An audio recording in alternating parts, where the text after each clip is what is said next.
Hello, welcome to Skye's Sweaty Record Review, episode 168, the only first listen new music review show hosted by a French professor immediately after leaving the gym.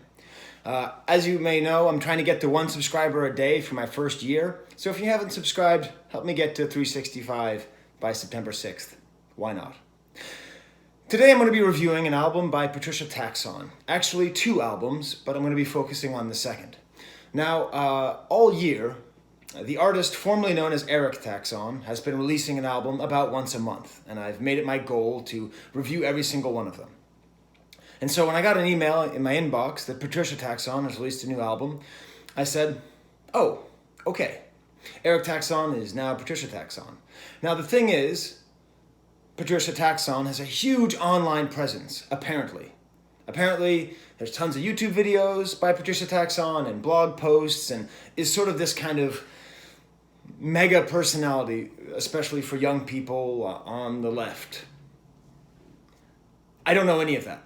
I've taken the very conscious decision to exclusively study Patricia Taxxon based on their music. So I don't know if Eric Taxxon just changed his name. I don't know if Eric Taxxon is now transitioned to Patricia Taxxon. I don't know what pronoun to use. So I'm just going to refer to Patricia Taxxon as Taxxon, because that's the one part that hasn't changed, and that's easier. If I accidentally use the wrong pronoun, I'll try to edit it out, or it'll be a learning lesson, because I'm an old man, and I'm still learning the new ways. That said, my dream for this world that we're living in which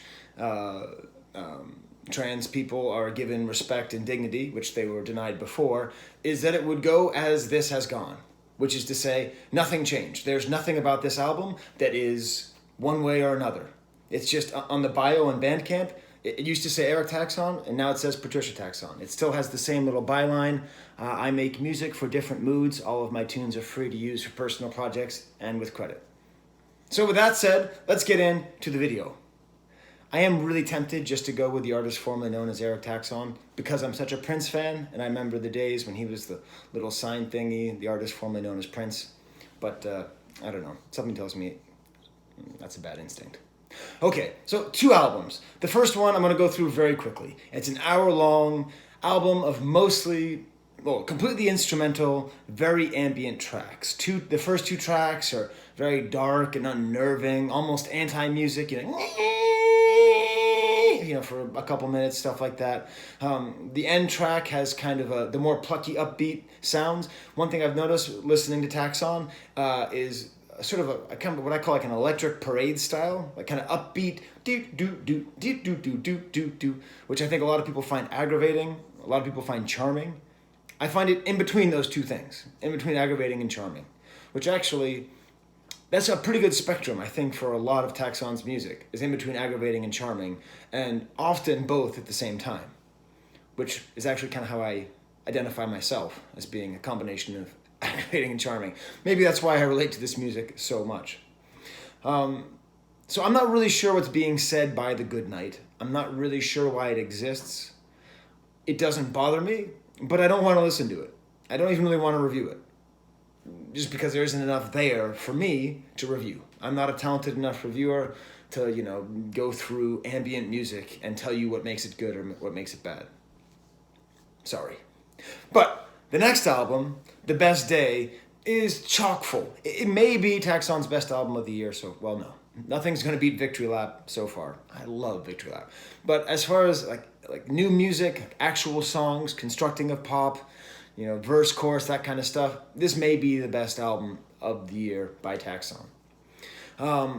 It starts off with The Best Day, and it was interesting because, I listened to The Good Night, and it was all instrumental and ambient, and then it immediately starts off with the traditional Taxxon, shaky pop voice, the kind of like, Mountain Goats D&D style, and I almost just said, I'm done reviewing Taxxon. Like, I can't do a whole nother album of bam, bam, bam, bam, bam, bam, bam. But this is the good news. The song develops. And in the chorus, it's really clear that Taxxon is trying to make good pop music. kind of in the little cloud of tags, it says experimental. This isn't really an experimental album, except maybe experimenting with pop for somebody who's maybe more artistically minded, more like into pushing the bounds. And apparently there's some guest vocals on this track. I'm not quite sure where, but it ends with a sort of everybody dance the night away. And throughout this whole record, there's a real sense of optimism and dancing that's very much tied into something I'll get into later, which is this weird nostalgia for house music. Then I thought there was a bridge to this song, but it turns out it was just the next song called Future. And this continues something that Taxxon's done a couple times this year, of using the vocoder as a way of simultaneously distancing themselves from what they're saying, but also being more intimate. And as I mentioned previously in another review of a different Taxxon album, it reminds me a lot of Transformer Man by Neil Young, which, again, you really should listen to. If you are an Eric Taxxon fan and you sort of wonder, like, hey, has anyone been doing this stuff before? Listen to the song Transformer Man by Neil Young. Very nice. Like, I really enjoy this song a lot. It's repeating sort of over and over again, the same lines over and over again. But what's interesting is every track on this record is 2 minutes and 30 seconds long precisely. I don't know why. I don't know if 23 is some kind of mystical number. Santa Cruz is filled with a lot of that kind of like crystals and people who believe in chakras and stuff. I don't know. Is that why every song is... Why am I assuming such an odd thing? Anyways, I don't know what to do with the fact that every song is 2 minutes and 30 seconds long. So this is its own song, and it's excellent. It's maybe the best example of this vocoder style that Taxxon has been using. Then we get to the first stamp, the first best track on the album, what I believe will make it into the taxonomy at the end of the year. I don't know how to contact Patricia Taxxon to see if there's like a way to like make like some kind of like guest playlist at the end of the year with my favorite tracks from the year. I guess I could just do it. I don't know how that works. Okay, anyways, that doesn't matter. What does matter is that I really love this song. The song is called Wasp, and it's an electronic dance track again, but there's just a lot of really great drum elements in here. And I'll play you a little bit of it, and you can kind of get this sense of a just really nice. I'll play a little bit of Wasp from the new Eric Taxxon album, The Best Day.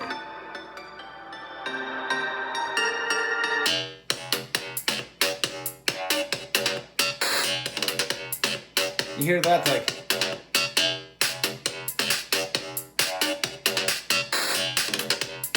It's just... Those couple extra notes, which add that added level of complexity, just make it, I don't know, super, like... I think I put in my notes, super badass techno beat. Although, because I type it all on the phone, it says super badass Twitch Maho beat. I meant to write techno. After that, we have, let's see, another instrumental. There's a bunch of instrumentals. I'm not going to go over all of them. There's a lot of instrumentals on this album. I would say really focus on Wasp. That's the one to listen for. That's the best example of it. Like there's another one later in the album called Hard, which is good, but again, it just sort of reminds you of how good Wasp is. Same thing with the track Mustard. Then there's the track Bass Hours, and this has this sort of optimistic tone that I've been talking about with this record in general.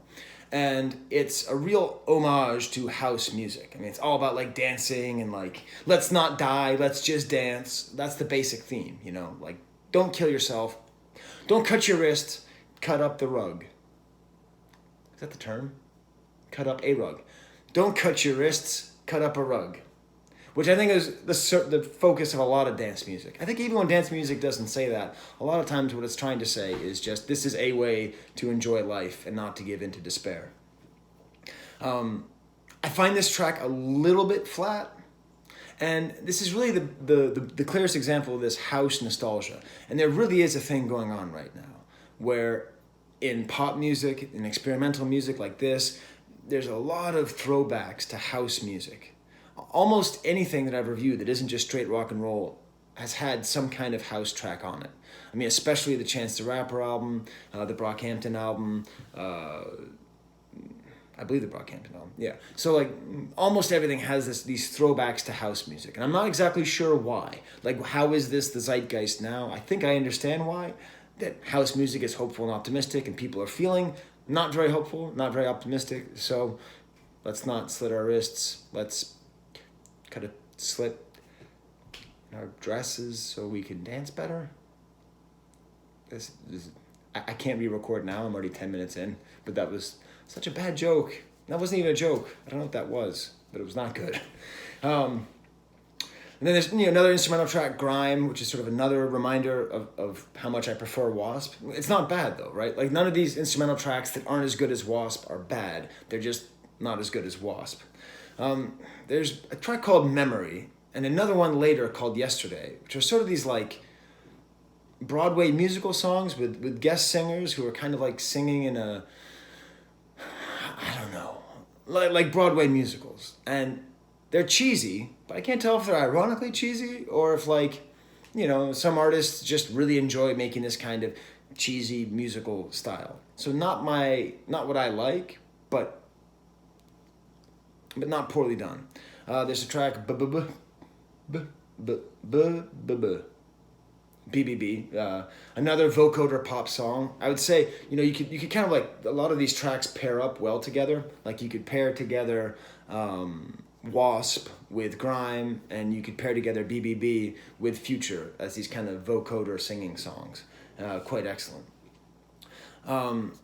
There's a pretty pulsing house track called Dark Room, which is another very solid attempt at sort of evoking past eras of electronic dance music without being too derivative.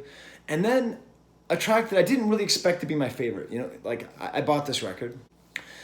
So the track Heart is just this really beautiful song. And it has a guest vocalist. And there's a multiple guest vocalists on this album. And in general, not always, but in general, to use guest vocalists in the way that Woody Allen used actors. So for a long time, Woody Allen would just act in all of his movies. And then he got kind of too old, or maybe too infamous. And so he would hire actors, and they would come in, and they would basically just act like Woody Allen.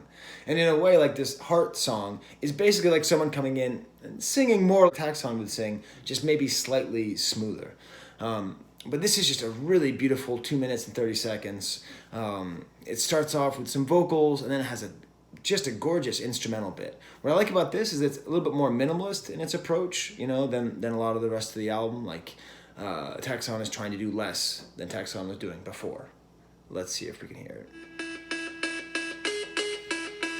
So it's all based on this simple, just very simple. Then you hear the singing. There's singing soon here, right? Yes, there's a lot to singing.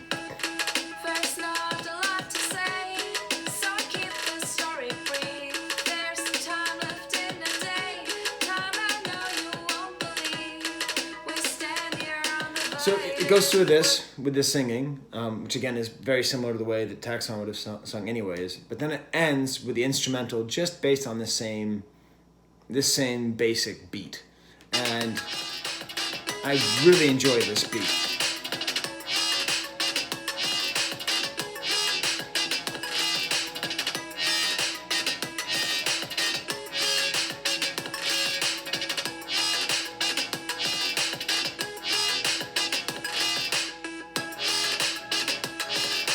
So that's my other stamp for the record. I think if you have to listen to 2 tracks, listen to Wasp and Heart. Then it ends with this track, The Best Day, which I suppose is the title track. Is there like a mosquito in my house? That is really loud. Oh, now you can't hear it.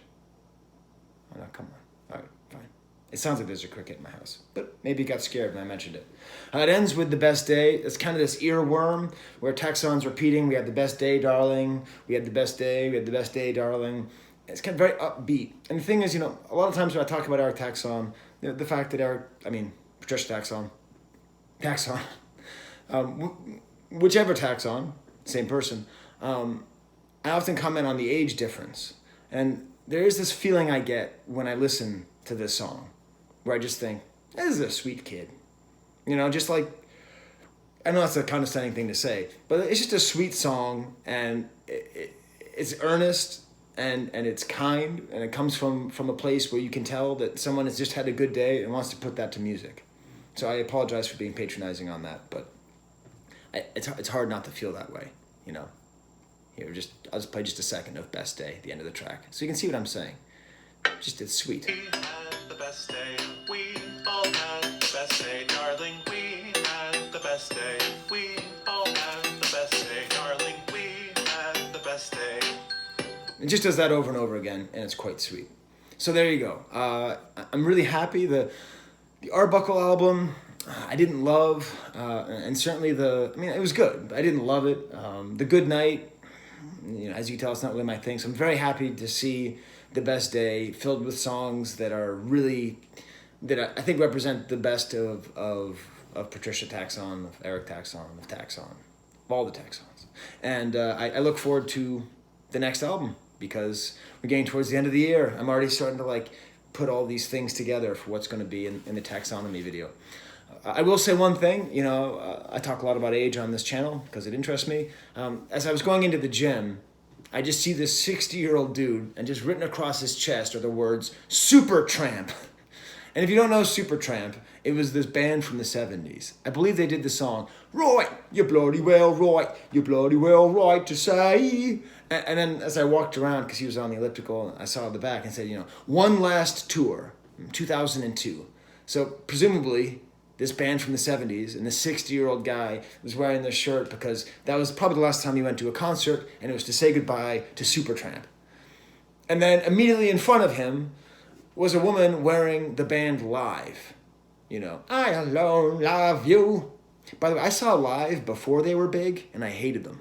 And then they got big, and I hated them. And then they faded out, and I hated them. I have been the ultimate Live hipster hater. Anyway, and you know, they were big in the 90s. And so she was like my age. She was like in her early 40s. And she was wearing, and it was basically the same, it was a concert shirt from like a couple of years ago. It was the same kind of thing. Kind of like we're still here, goodbye. And that's what I'm avoiding by doing this show. And if you're like me, if you're one of the older people who watches this show, I hope you're doing the same thing. You don't want to be wearing a Supertramp t-shirt at the gym in your 60s, or a Live t-shirt in your 40s. Music is alive. And here it is with Patricia Taxxon. Okay, there's just my theme, one of my themes of the show. I got all these back to school things to organize for my kids. Back to school. All right, until next time, there's the camera.